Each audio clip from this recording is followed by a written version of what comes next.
Hello friends, आज एक बार फिर से हम आप लोगों के लिए फिर से वही इम्पोर्टेंट क्वेश्चन सब लेकर के आ गए हैं जो कि एग्ज़ाम में बहुत बार पूछा जाता है। ठीक है, तो आप लोग इस वीडियो को पूरा एंड तक देखिए और जितना भी इसमें क्वेश्चन बताएंगे उसको कॉपी में नोट करके याद जरूर कर लीजिए। ये सब क्वेश्चन जो है एकदम एग्ज़ाम में आने का इसका 100% चांस है। ठीक है, तो चलिए जल्दी से वीडियो को शुरू करते हैं। हम लोगों का पहला वीडियो है कि ऑक्सीजन का सही इलेक्ट्रॉनिक विन्यास निम्न में कौन सा है। तो इलेक्ट्रॉनिक विन्यास बताना है ऑक्सीजन का। इसका परमाणु संख्या कितना होता है? 8 होता है। तो इलेक्ट्रॉनिक विन्यास निकालेंगे तो ये पहले 2 फिर ये 6 टूटेगा। ठीक है, इसका ऑप्शन 2 सही हो जाएगा। क्या बात है, इसी तरह से सारा क्वेश्चन आप लोगों को करना है। अगला है हम लोगों का कि क्लोरीन का सही इलेक्ट्रॉनिक विन्यास निम्न में कौन सा है। तो क्लोरीन का याद रखिएगा आप लोग, क्लोरीन का याद रखिएगा। इसका परमाणु संख्या 17 होता है। इसको सजाएंगे हम लोग। पहला कक्षा में 2, दूसरा कक्षा में 8, फिर तीसरा कक्षा में 7 इलेक्ट्रॉन आएगा। ठीक है, ये ऑप्शन कहाँ पर दिख रहा है? ये ऑप्शन 4 में है। बिल्कुल सही हो जाएगा ऑप्शन 4। अगला है हम लोगों का कि मैग्नीशियम का सही इलेक्ट्रॉनिक विन्यास निम्न में कौन सा है। इस बार हम लोग को मैग्नीशियम का बताना है। ठीक है, मैग्नीशियम का परमाणु संख्या होता है 12। इसको सजाएंगे जल्दी से तो 2, 8 और 2 में टूट जाएगा। ठीक है, तो इसका सही आंसर क्या हो जाएगा? ऑप्शन 3 हो जाएगा। इसी तरह से हम लोग आगे बढ़ते हैं। देखिए, कार्बन का सही इलेक्ट्रॉनिक विन्यास निम्न में कौन सा है। कार्बन का बताना है तो कार्बन का भी हम लोग परमाणु संख्या जानते हैं कि ये 6 होता है। ठीक है, इसको सजाते हैं हम लोग 2 और 4। इसका ऑप्शन 3 सही हो जाएगा। इसी तरह से अगला क्वेश्चन देखिए, बोरान का सही इलेक्ट्रॉनिक विन्यास निम्न में कौन सा है। तो बोरान का हम लोगों को बताना है। ठीक है, तो हमें इसका परमाणु संख्या जानना होगा। एक जरा हम साइड में लिखते हैं। इसका हाइड्रोजन का 1, हीलियम का 2, फिर लिथियम का कितना हो जाएगा? 3 हो जाएगा। फिर होता है बेरिलियम, बेरिलियम का 4 हो जाएगा। उसके बाद आता है बोरान। ठीक है, बोरान का कितना होता है? 5 होता है। तो इसको सजाएंगे हम लोग। कैसे सजेगा? 2 और 3 में सजेगा। देखते हैं ये ऑप्शन कितना में है। ऑप्शन 2 में है ये। ठीक है, यही इसका सही आंसर हो जाएगा। आगे बढ़ते हैं हम लोग जल्दी से कि एक तत्व का इलेक्ट्रॉनिक विन्यास 2, 8, 3 है। तो तत्व कौन सा होगा? तो ये सब जो है यहाँ पर ये इसका इलेक्ट्रॉन है। इसको जोड़ते हैं हम लोग। 3 और 8 11 है। 11 और 2 13 होता है।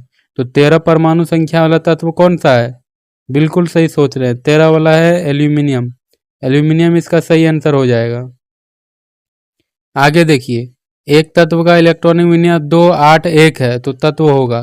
उसी टाइप का क्वेश्चन है तो इसको भी हम लोग जोड़ेंगे। 2 और 8 10, 10 और 1 11 हो जाएगा। ठीक है, तो 11 परमाणु संख्या वाला कौन सा तत्व होता है?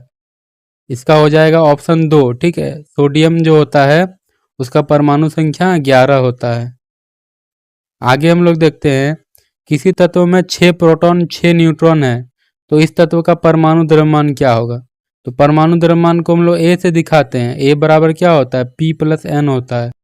यानी कि परमाणु द्रव्यमान बराबर होता है प्रोटॉन की संख्या और प्लस न्यूट्रॉन की संख्या। ठीक है, प्रोटॉन की संख्या प्लस न्यूट्रॉन की संख्या। तो 6 और 6 दिया गया हम लोग को। इसका सही आंसर कितना हो जाएगा? 12 हो जाएगा। इसी तरह से आगे देखिए, किसी तत्व के परमाणु में 6 न्यूट्रॉन एवं 6 प्रोटॉन है तो तत्व का परमाणु द्रव्यमान क्या होगा।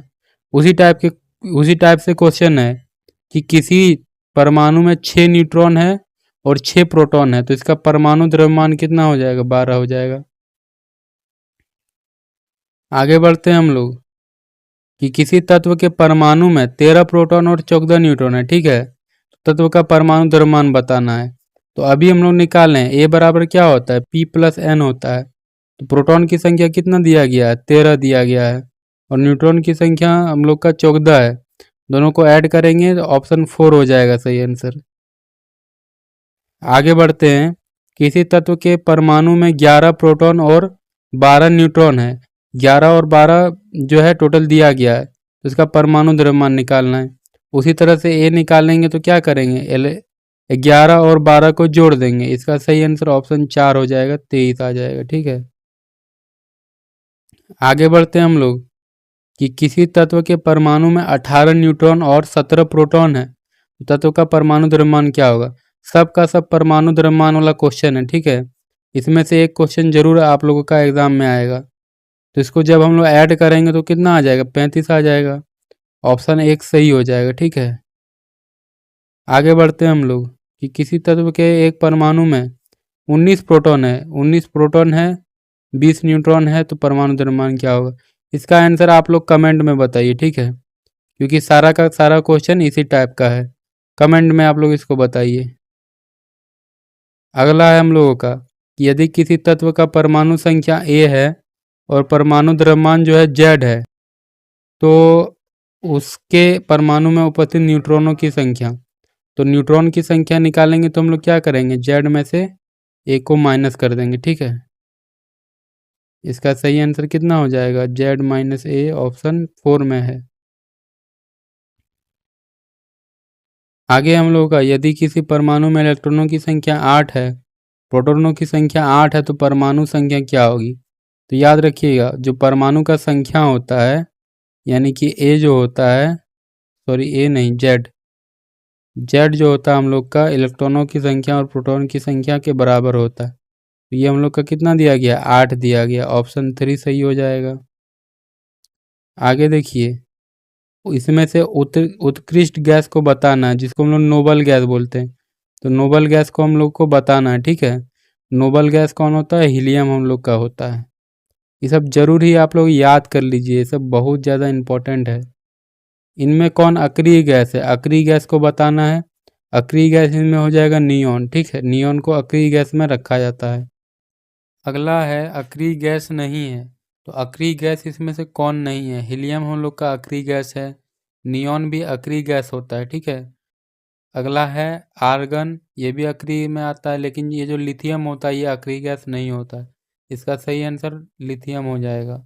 आगे बढ़ते हैं, अक्रिय गैस किस रूप में पाए जाते हैं। तो अक्रिय गैस को याद रखिएगा, ये हमेशा परमाणु के रूप में पाए जाते हैं।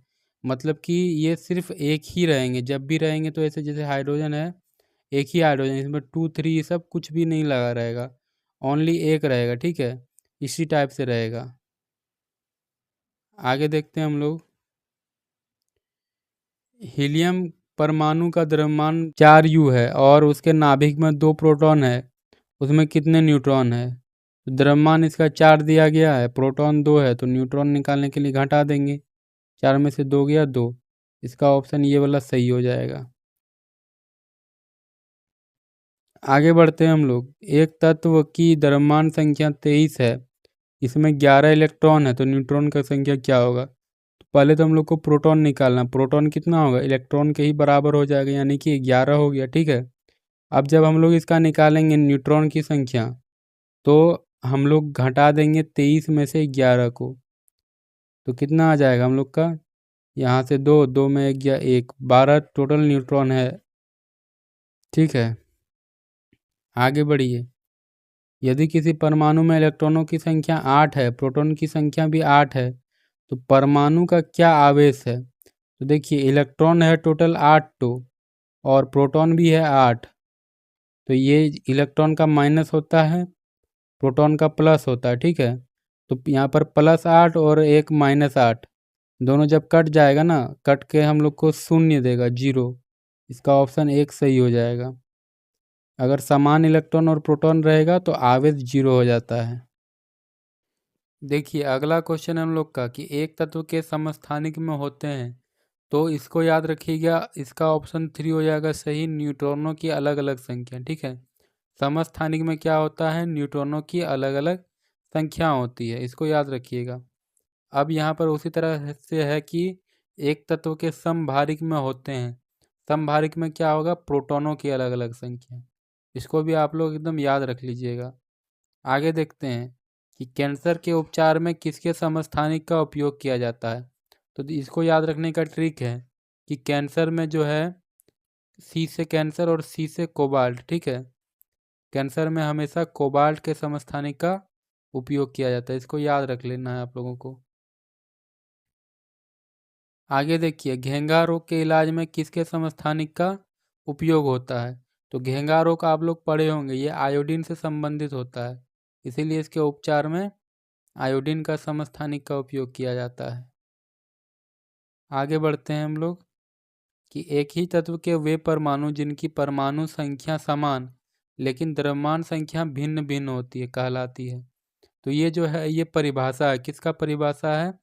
समस्थानिक का परिभाषा है कि उसका परमाणु संख्या जो रहेगा ये समान रहेगा, हाँ, लेकिन द्रव्यमान संख्या अलग अलग रहेगा, तो वो समस्थानिक कहलाता है। ठीक है, इसको आप लोग याद रख लीजिएगा। जैसे कि एग्जाम्पल, जैसे कि कार्बन 612 होता है और कार्बन 614 होता है, तो नीचे ये जो रहता है परमाणु संख्या, देखिए दोनों का समान है, लेकिन यहाँ पर द्रव्यमान संख्या को देखिए, इसमें 12 है और ये 14 है, तो कार्बन 6 और कार्बन 612 और कार्बन 614 को हम लोग क्या कहते हैं?